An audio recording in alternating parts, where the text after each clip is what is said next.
do not use it for business use, because there are so many scams that are coming out every day with Gmail that are trying to get to your contact information. And just so you understand how email hacking works, it's pretty simple. Someone's email actually gets hacked. One of your friends who has a Gmail account, because we all know someone who has Gmail, they get hacked. Hacker uses that account to send out a bogus email to all of you saying, hey, either I'm stranded in London, I need some money, great new deal, a great opportunity, click here, cute kitty video. Yeah. Our kids, we went to Yellowstone this year, you know, and an email is socially engineered. All of those scams emails, it's designed to make you, to elicit a response, to make you say, oh, I want to click on that. So you're going to see these scams become more sophisticated. And they come through email. And they come through free email services. And if you've got a free email account for your business, it's going to get hacked. So you got to stop using it. But anyway, Gmail has millions, if not close to 1 billion users on there. So cyber criminals attack those online accounts because they know that they've got the numbers. If you have your own domain name for your business, chances are less likely. If it's a Microsoft.com domain name, then obviously you're going to be a target.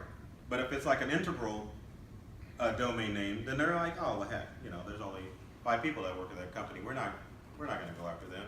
So stop using free email accounts for business transactions. Stop it, please. This is your target. Take care of payments. So if your business earns $100 million or less revenue, you are a target for cyber criminals. The larger corporations have the staff that is sitting there monitoring their networks to make sure no one's infiltrating them. 100 million or less, maybe they're outsourcing it from a company like Verizon. Believe it or not, I could not believe Verizon, of all people, was outsourcing their contact information with another country or another company who is based in Israel. You would think Verizon would have the money to have it in-house, right? No, they're outsourcing that stuff. And of course, once you start outsourcing it, then the security becomes less and less, and then you get hacked. So take care with your online payments, because if you're doing transactions with your customers, and all of us are, you're putting their information at risk. So I know there's a business, not in here, but in town that we work with. They do point of sale, their point of sale is web-based, but they also use that computer to surf the web and to do stuff. It opens them up to a cyber attack. So you want to use a system that's not connected in with your internal network. So for example, if you're doing credit card transactions, if you use them through Square, you want to use it through the Square Reader for your smartphone, as opposed to logging on to the Square register that they have on their website to do those transactions, because it's a separate system.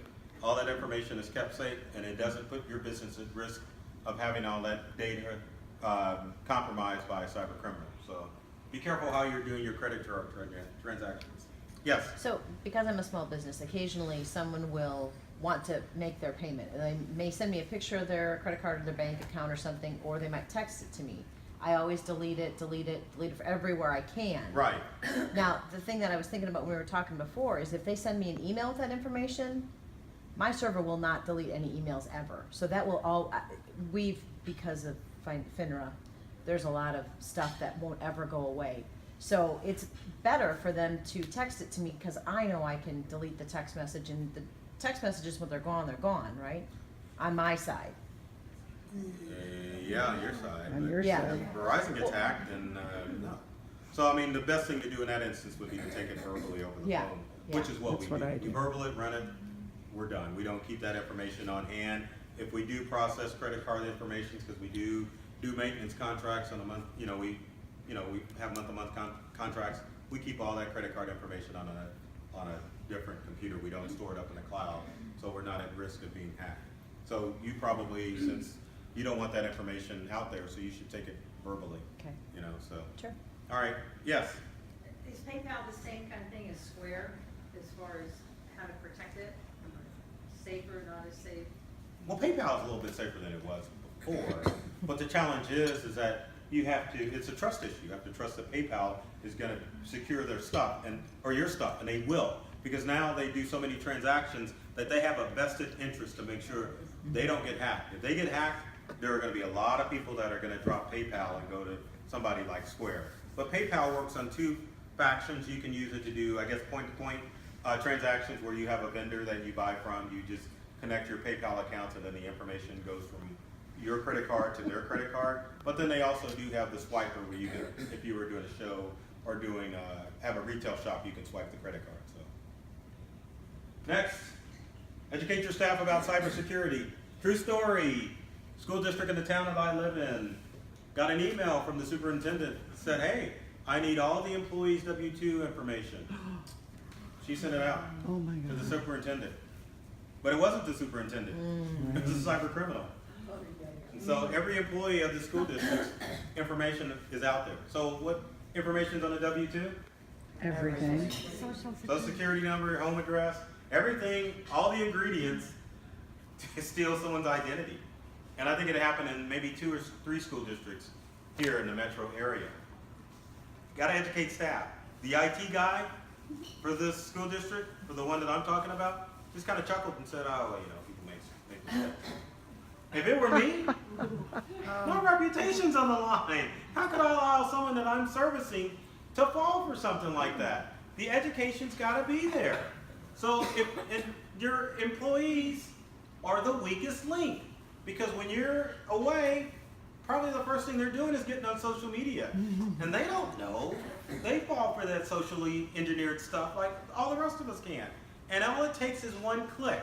There's another business in here. There's several businesses that we have dealt with because the employee clicked on something that they shouldn't have, and it cost them, you know, several, not say thousands, several hours worth of work in order to get their information back because they installed ransomware. And in a lot of cases with the ransomware, the data is lost forever, and all it took was one click. And like I said before, your employees are the weakest link when it comes to security. So you've got to educate everyone in your office. You got to set together parameters, what things they're allowed to do, what things they're not allowed to do. There's several customers that we deal with that ban social media networks. They won't let them to get on social media at all. And maybe you should do that. Yes, Nancy? 5 minutes. Oh, okay. Just a heads I'll up. wrap it up. You're good. I like talking about it. You're good. All right, so educate your employees. IT security is strong as your weakest link. So make sure you have multiple levels of security. Backup, you should be using cloud-based backup services for your business as opposed to storing it in-house. Best cloud-based backup service out there is Carbonite. $60 a month, unlimited backup for all of your data. You set it, it backs up on a regular basis. You get infected with ransomware if you lose something, you just call Carbonite, they can restore your files back onto your computer. As far as the routers in your office, make sure that they're secure with passwords so that, and then you need to have a separate network for your wireless. So if you have customers coming in to your location, they need to be using a separate wireless network than what you're doing your business transactions on. So keep that in mind. And then antivirus software. There is no such thing as the best antivirus package out there. It's your good habits. But the free stuff, as a business, get away from. Use Trend Micro, use ESET antivirus for all of your business protection as far as antivirus is concerned. No more free AVG, no more free Avast. Those companies won't protect you. That won't give you the protection you need. Mobile devices, make sure that you always have a password on your mobile device. Why? Because if you put a password on your Apple or your Android phone, it encrypts the data. So if you lose your phone, and we were talking about this with Nancy, your data's safe. Someone will have a nice new shiny phone, but they won't have access to your information. And so if you contract or use employees in your business and they use your stuff, they need to password protect their phones too, and you need to make sure of that. And if they're not, they just need to go the way of the dodo. They need to go away because you don't want that information out there. And finally, tech support should not be do-it-yourself.